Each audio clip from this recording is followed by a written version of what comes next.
এই Abdul Muttalib আপনার ঘরের মানুষের মাধ্যমে এই বাক্কায় স্থানের নিয়ম লঙ্ঘন হচ্ছে। তখন আব্দুল মুত্তালিব বললেন, কি হয়েছে আমাকে একটু খুলে বলেন। তখন তারা বললেন, আপনি কি জানেন বাবাজান, এখানে আমার কোনো দোষ নাই।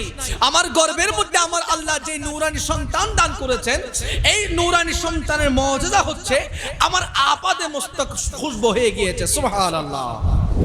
মা আমেনা যখন পানি নেওয়ার জন্য কূপের কাছে যায়, কূপ কথা বলতে শুরু করে দেয়, এই আমেনা আপনার কষ্ট করার কোনো প্রয়োজন নাই।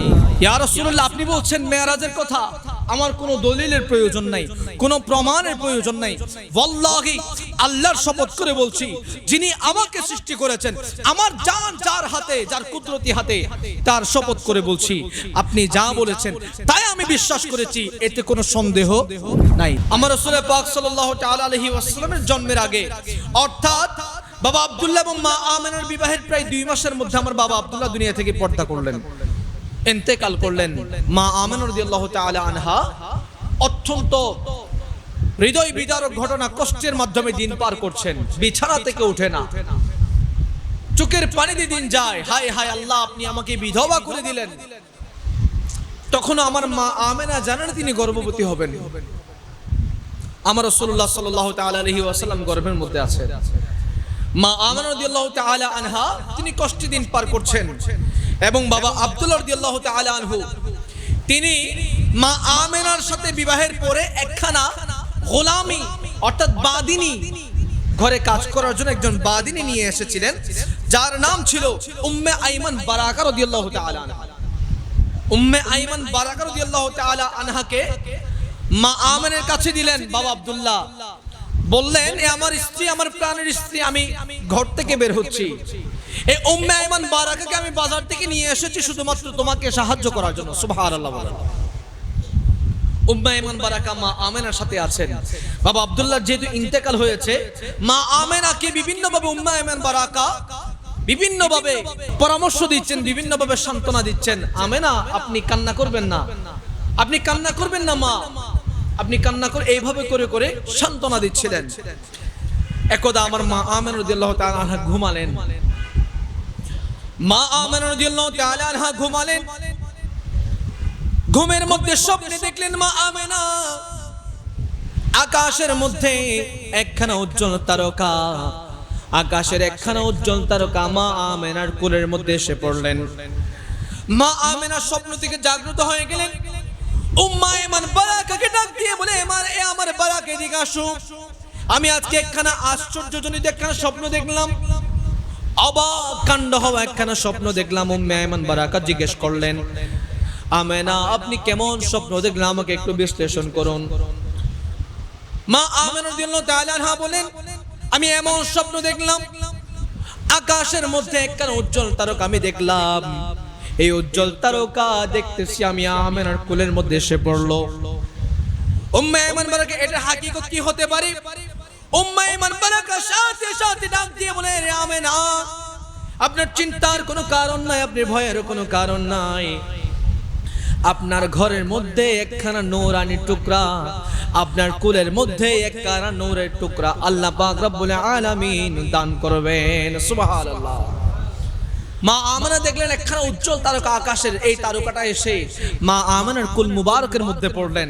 আর উম্মে আইমান বারাকা বলতে লাগলেন, আমেনা, চিন্তার কোনো কারণ নাই, এটার মাধ্যমে আমার আল্লাহ ইঙ্গিত দিয়েছেন আপনার কুলের মধ্যে নূরের টুকরা পড়তেছে। মুহাব্বতের আওয়াজে বলেন সুবহানাল্লাহ। আমার রাসূলুল্লাহ সাল্লাল্লাহু আলাইহি ওয়াসাল্লাম কেমন শানদার নবী ছিলেন, যার নির্দিষ্ট কোনো মুজিজা ছিল না। আমার রাসূলুল্লাহ মন থেকে যেটা চাইতেন সেটাই মুজিজা, হাত দিয়ে যেটা ইশারা করতেন সেটাই মুজিজা। আমার রাসূলুল্লাহ জবান দিয়ে যেটা বের করতেন আল্লাহর দরবারে সেটাই মুজিজা হিসেবে কবুল হয়ে যায়। সুবহানাল্লাহ। আমার মা আমেনা রাদিয়াল্লাহু তাআলা আনহু, মা আমেনা রাদিয়াল্লাহু তাআলা আনহা ঘরের মধ্যে আছে। তখনকার সময় মক্কার একখানা রেওয়াজ ছিল, কোন বিধবা মহিলা সুগন্ধি ব্যবহার করতে পারবে না, আতর ব্যবহার করতে পারবে না।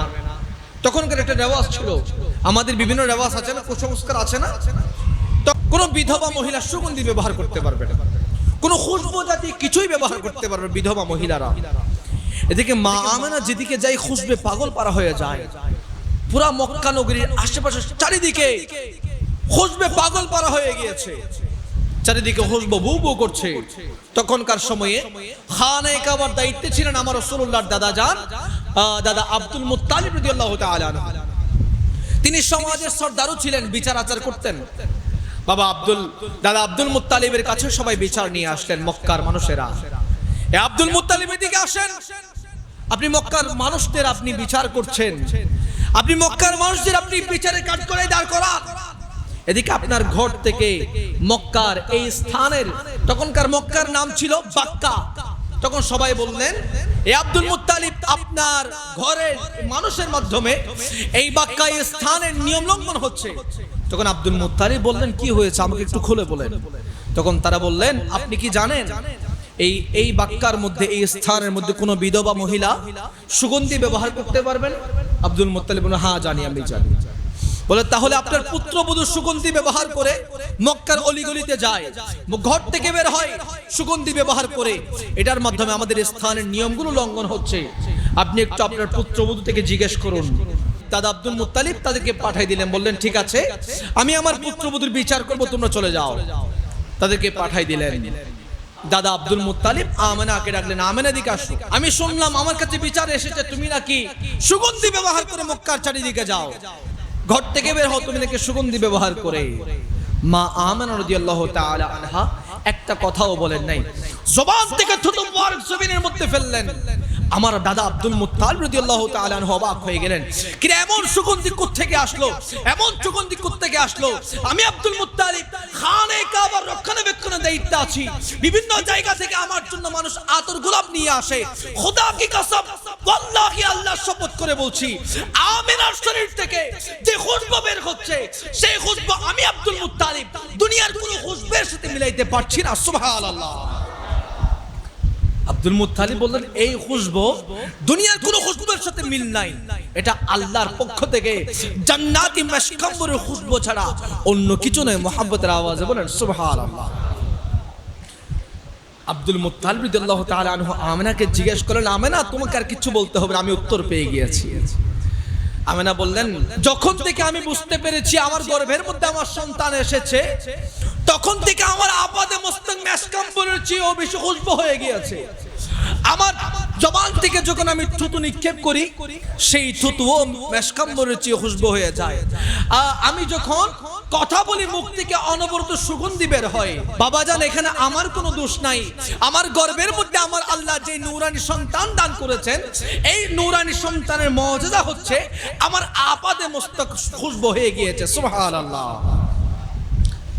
আমার রাসূলুল্লাহ তখনও দুনিয়ার জমিনে আসেন নাই, কিন্তু মুজিজা প্রকাশ হয়ে যাচ্ছে। সুবহানাল্লাহ বলেন। মা আমেনা রাদিয়াল্লাহু তাআলা আনহা ঘর থেকে বের হলেন, বাবার বাড়ি যাবেন। কোথায় যাবেন? বাবার বাড়ি যাবেন। ঘর থেকে বের হলেন, বাবার বাড়ি যাবেন, আত্মীয় স্বজনকে দেখে আসবেন। সাথে খাদেমা উনিও আছেন। আমার মা আমেনা রাদিয়াল্লাহু তাআলা আনহা ঘর থেকে বের হলেন। যাইতে যেতে মরুভূমির প্রান্ত, চারিদিকে পাহাড় আর পাহাড়, বিশাল বড় বড় পাথর, কোনো কেউ নাই, জনমানব শূন্য। মা আমেনা দেখতে পারলেন সবাই সালাম দিচ্ছে, আসসালামু আলাইকুম ইয়া আমেনা, আসসালামু আলাইকুম ইয়া আমেনা, আসসালামু আলাইকুম ইয়া আমেনা। মা আমেনা রাদিয়াল্লাহু তাআলা আনহা চারিদিকে তাকালেন, কোনো মানুষ নাই, সালাম দিচ্ছে কে? তখন পাথর জবান খুলে দিলেন, পাথর কথা বলতে শুরু করলেন, এ আমেনা, আপনার গর্ভের মধ্যে দু জাহানের বাদশা নবী, উম্মতের মায়ের নবী রাসূলুল্লাহ সাল্লাল্লাহু আলাইহি ওয়াসাল্লামকে আল্লাহ আপনার গর্ভের মধ্যে দান করেছেন, যেটার কারণে আপনি আমেনা সবচেয়ে বেশি সম্মানিত হয়ে গিয়েছেন। আপনি আমাদের পাশ দিয়ে যাচ্ছেন, আমরা পাথররা আর চুপ করে থাকতে পারি নাই। আপনি আমেনাকে দেখেছি, আপনি আমেনাকে দেখার সাথে সাথে জবান খুলে গিয়েছে, আল্লাহ জবান খুলে দিয়েছেন, সেই জন্য আপনি আমেনাকে সালাম দিচ্ছে। মুহাব্বতের আওয়াজে বলেন সুবহানাল্লাহ। পাথর সালাম দিচ্ছে আমার আমেনাকে, কারণে কিসের কারণে? গর্ভের মধ্যে আমার রাসূলুল্লাহ সাল্লাল্লাহু আলাইহি ওয়াসাল্লাম আছেন, সেটার কারণে মা আমেনাকে পাথর পর্যন্ত সালাম দিচ্ছে। মুহাব্বতের আওয়াজে বলেন সুবহানাল্লাহ। মক্কার রমণীরা এখানে আছে কিনা জানি না, তখন আরবের মধ্যে এখনো আছে, আরবের মধ্যে পানির সংকট বেশি, বিশাল বড় বড় কূপ করে সেখান থেকে পানি নিতে হয়। অনেক বিশাল বড় বড় কূপ। সবাই মা আমেনা কখন পানি নিতে যাবে সেটার জন্য অপেক্ষা করছে। সবাই মা আমেনা কখন পানি নিতে যাবে সেটার জন্য অপেক্ষা করছে।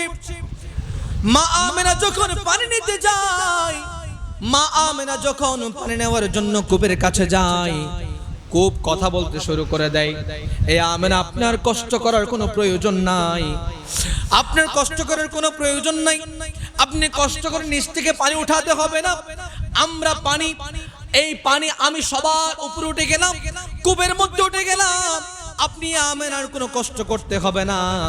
পানি কূপের মুখের মধ্যে চলে এসেছে, এবার আপনি কূপ থেকে সুন্দর করে পানি নিয়ে ঘরের মধ্যে চলে যান। সুবহানাল্লাহ। মা আমেনা রাদিয়াল্লাহু তাআলা আনহা যখন কূপের কাছাকাছি যেতেন, কূপ সালাম দিতেন, সেখানে শেষ নয়, মা আমেনার কষ্ট হবে বলে কূপের পানি উপর দিকে উঠে যেত এবং মা আমেনার সাথে সাথে সকল জমিনেরাও থাকতেন। তারা বলতেন, আমেনা তুমি এখন যাও না, তুমি যদি চলে যাও পানি আবার নিচে চলে যাবে, আমাদের নিচ থেকে পানি নিতে কষ্ট হয়ে যায়, তোমাকে ইজ্জত করছে এই কূপের পানি, তোমাকে সম্মান করছে এই কূপের পানি, তুমি আসার কারণে পানি উপর দিকে উঠে গিয়েছে, তুমি আমানে একটু দাঁড়াও, আমরাও পানি নিই, তুমি যতক্ষণ থাকবে আমাদের বিশ্বাস এই কূপের পানির নিচের দিকে নামবে না। সুবহানাল্লাহ। এটাও ছিল আমার প্যারা নবী রাসূলুল্লাহ সাল্লাল্লাহু তাআলা আলাইহি ওয়াসাল্লামের মুজিজা। তখনও দুনিয়ার জমিনে নোয়াই হন না, দুনিয়ার জমিনে আসেন নাই। আমার প্যারা নবী মন থেকে চেয়েছিলেন, আমাদের কিবলা ছিল বাইতুল মুকাদ্দাস, যেটা ফিলিস্তিনের মধ্যে অবস্থিত, যেটাকে নিয়ে বিশাল বড় ঝগড়া হচ্ছে, সবাই জানেন। এটা ছিল আমাদের আদি কিবলা, এটা ছিল আমাদের প্রথম কিবলা, বাইতুল মুকাদ্দাস শরীফ, মসজিদ আকসা। আমার প্যারা নবী রাসূলুল্লাহ সাল্লাল্লাহু আলাইহি ওয়াসাল্লাম নামাজ পড়ছেন, নামাজ পড়তে পড়তে মন থেকে চেয়েছেন কিবলা হয়ে যাক খানে কাবা। আমার আল্লাহ কবুল করে নিলেন। এই আমার জিবরিল আমার বন্ধুর কাছে যাও, 2 রাকাত নামাজ মসজিদ আকসার দিকে ফিরে পড়ে ফেলেছে, আর 2 রাকাত মসজিদ আকসার দিকে ফিরে পড়ার প্রয়োজন নাই, আমার বন্ধুকে বলো কিবলা যেন খানে কাবার দিকে ঘুরাই দেয়। সুবহানাল্লাহ। আমার রাসূলুল্লাহ চেয়েছিলেন, মন থেকে চেয়েছিলেন কিবলা যেন খানে কাবা হয়, আল্লাহ কবুল করে নিয়েছেন। সেটাই ছিল আমার প্যারা নবীর মুজিজা। সুবহানাল্লাহ। আমার প্যারা নবীর হাতের কেমন মুজিজা! মক্কার কাফেররা এসেছে, আবু জাহেল এসেছে, ভাতিজা তুমি নাকি নবুয়ত দাবি করছো, তুমি নাকি নবুয়ত দাবি করছো, ঠিক আছে মানলাম, দেখি দেখাও তো এই আকাশের মধ্যে যে চন্দ্র আছে, এই চন্দ্রকে একটু দ্বিখণ্ডিত করে দেখাও তো। তখন আমার প্যারা নবী রাসূলুল্লাহ সাল্লাল্লাহু আলাইহি ওয়াসাল্লাম এই হাতের আঙ্গুলটা এভাবে ইশারা করলেন, ইশারা করতে দেরি খোদার জাতের কসম ওই চন্দ্র দ্বিখণ্ডিত হতে দেরি হয় নাই। সুবহানাল্লাহ। আমার প্যারা নবী রাসূলুল্লাহ সাল্লাল্লাহু আলাইহি ওয়াসাল্লাম জবান দিয়ে বলেছিলেন, আবু জাহেল তারা এসেছিল পাথর নিয়ে আমার প্যারা নবীর কাছে, এ মুহাম্মদ তুমি তো নবুয়ত দাবি করছো, দেখি বলো আমার হাতে কি আছে। আবু জাহেল বলছে এ আমার ভাতিজা বলো তো দেখি আমার হাতে কি আছে। তখন আমার প্যারা নবী বললেন, চাচা আমি বলবো আপনার হাতে কি আছে নাকি আপনার হাতে যেটা আছে সেটা কথা বলবে? সুবহানাল্লাহ।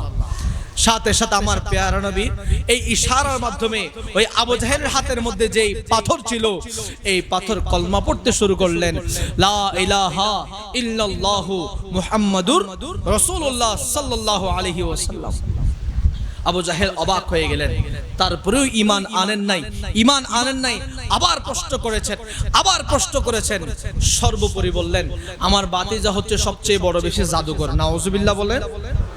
এই জন্য আপনার কাছে এসে যখন কেউ বেশি প্রশ্ন করবে, খেয়াল করবেন, আপনার কাছে এসে যখন কেউ বেশি প্রশ্ন করবে, প্রশ্নের উপর প্রশ্ন করবে, আপনাকে পেঁচাইতে থাকবে, আপনাকে বিভিন্নভাবে ঘুরাইতে থাকবে, তখন আপনার বুঝতে হবে, আপনি বুঝে নিবেন এটা হচ্ছে সিদ্দিক আকবরের অনুসারী নয়, আমার রাসূলের অনুসারী নয়, এটা হচ্ছে আবু জাহেলের অনুসারী। কথা বলেন ঠিক কিনা? আবু জাহেল প্রশ্নের উপর প্রশ্ন করেছে কিন্তু ঈমান আনে নাই। আমার সিদ্দিক আকবরের কাছে আমার প্যারা নবী মেরাজের কথা বলেছেন। আমার সিদ্দিক আকবর বললেন, ইয়া রাসূলুল্লাহ আপনি বলছেন মেরাজের কথা, আমার কোনো দলিলের প্রয়োজন নাই, কোনো প্রমাণের প্রয়োজন নাই। ওয়াল্লাহি আল্লাহর শপথ করে বলছি, যিনি আমাকে সৃষ্টি করেছেন, যিনি আমার জান যার হাতে, যার কুদরতি হাতে, তার শপথ করে বলছি, আপনি যা বলেছেন তাই আমি বিশ্বাস করেছি, এতে কোনো সন্দেহ নাই। সুবহানাল্লাহ বলে। এটা ছিল সিদ্দিক আকবর। কোনো প্রশ্ন করে না, ঈমান এনেছে। প্রশ্নের উপর প্রশ্ন করেছে, পেঁচাইতে ছিল, বারবার পরীক্ষা নিয়েছিল আমার রাসূলের কাছে, কিন্তু ঈমান তার নসিবে ছিল না। আল্লাহ পাক রব্বুল আলামিন আমাদের সবাইকে বোঝার তৌফিক দান করুক, আমিন বলেন। আমার রাসূল পাকের খাঁটি গোলাম হিসেবে কবুল করুক, আমিন বলেন। আমার প্যারা নবীকে ভালোবাসতে গিয়ে